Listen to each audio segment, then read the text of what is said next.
Hola, Internet amigos. John Kiriakou, the CIA guy, all over the internet.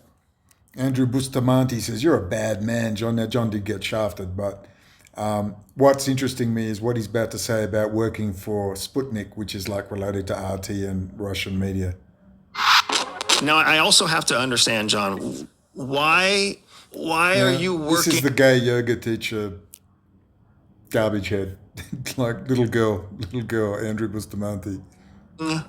with Russian state media? Oh, because I've got 5 kids and nobody's beating a path to my door to give me work. You know, this is all part of the overall plan.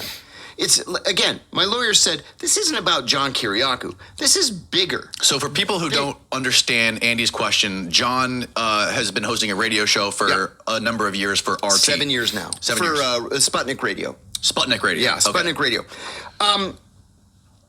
The government, I think, or the agency maybe, would have been perfectly happy if I starved to death from lack of work or ended up at McDonald's. And I worked hard to rebuild my life. The only people who offered me a job were the Russians.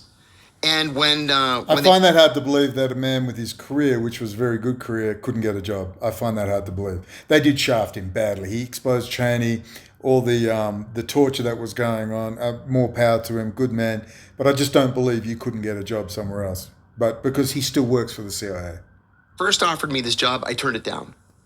And then 6 months later, they came back and said, we'd really like to offer you this radio show. And I said, you know, the only way that I would do this is if I were free to say anything I wanted and to talk about any issue I wanted. And they said, done. And I said, yeah, but I would want to be able to criticize even Vladimir Putin. Done. Which he's never done, ever. And I said, would you put that in writing in the contract? And they said, yes. And they did. And I'll give you an example. On the day of the Russian invasion of Ukraine, I opened the show by saying that I unequivocally condemn the Russian invasion of Ukraine, and I call for Russian forces to depart Ukraine immediately. I criticize. I'll give you another example. Do you remember in York, England, I'm going to say... Okay. Now, what could he criticize Putin about? Could you imagine the information we give people on like Heinz Kissinger and associates who put with Yevgeny Primakov and the Primakov doctrine, who put Putin in power, Putin's friendship with Gerhard Schroeder, all right, who's Evelyn de Rothschild's right-hand man, Gazprom, because Putin is not penetrating Europe. Europe and the Rothschilds penetrated Russia. Russia, Putin is their boy, clearly.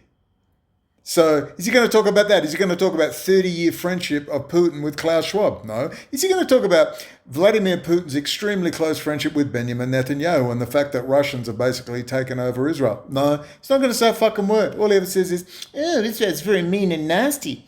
Their spies are very mean to us. Could you imagine that this fucking moron, John Kiriakou, this genius, has got nothing to say because he still works for the fucking CIA and he's still sitting there hanging out as a go-between between these parties. That's all it is. That's why you never get a word of fucking truth out of this guy. You must have noticed, ladies and gentlemen, the level of truth we give you with open source material you can Google alert and people send me. Ordinary people. And you mean to say these effers are all over the internet. They're constantly getting interviewed. They're constantly... Man, I can't get... I just had an interview from RBN offer. The guy's a fucking moron. Nothing to ask me. I got home late and thought, I don't even fucking care about this stupid interview. I'm just not going to do it.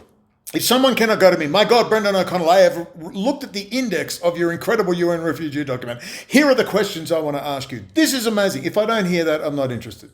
These people are weird. They come to me and say, hey, yo, dude, can we do an interview? Yo, yo, yo. And it's like, dude, have you read my document? There's my document. Ask me a question. They never ask me a fucking question.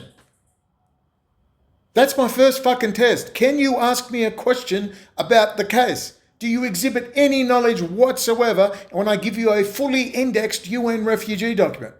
They're weird. They're wacky. They're into fucking alien UFO shit. That's why I won't go on them. I'm just waiting for one relatively normal interviewer to come ask me for an interview. And then the very first fucking question I'm going to ask them, is there any particular fucking reason you're not asking Congressional candidate Mary Silva for a fucking interview? Considering she gets up in front of 300 Republicans and single-handedly takes them on and fucking exposes the whole fucking deal 2 years ago. And Lee Levino, would you like to interview them? I'd ask why you don't find it interesting enough to interview Mary Silva, a active congressional candidate. And they never want to interview her. No interest, zero, done, dusted. I wouldn't trust a single one of these fuckers. There's not one, I'm going to say this plainly as I can. There's not one that's real. Not fucking one who isn't taking orders, taking money, and getting instructed on who to have on and who not to have on. There's not one. Bergy told me straight up, Patrick Bergy, Brendon, every single fucking person with a fucking profile on the internet is handled by one of the teams. All of them. No one is operating from this independent and alternative media point of view. Nobody. You just can't believe the levels of control, the levels of fakery, the fake numbers, the AI chatbots in the comment section. You just can't believe it. You refuse to believe it. It's so fucking fake. Of course it is. They're playing for death. It's about death, them or us. Of course they're controlling narratives. But you don't want to believe it. Look at me. Do you know why I'm doing this? I'm going to stick this on fucking YouTube. It's just in the hope that one fucking person sees it. Just fucking one. Just one fucking person. And maybe they'll keep sending me some money. But I promise you, in 2026, everything fucking changes. And I'm going on the motherfucking cunt warpath. Cunts fucking guaranteed.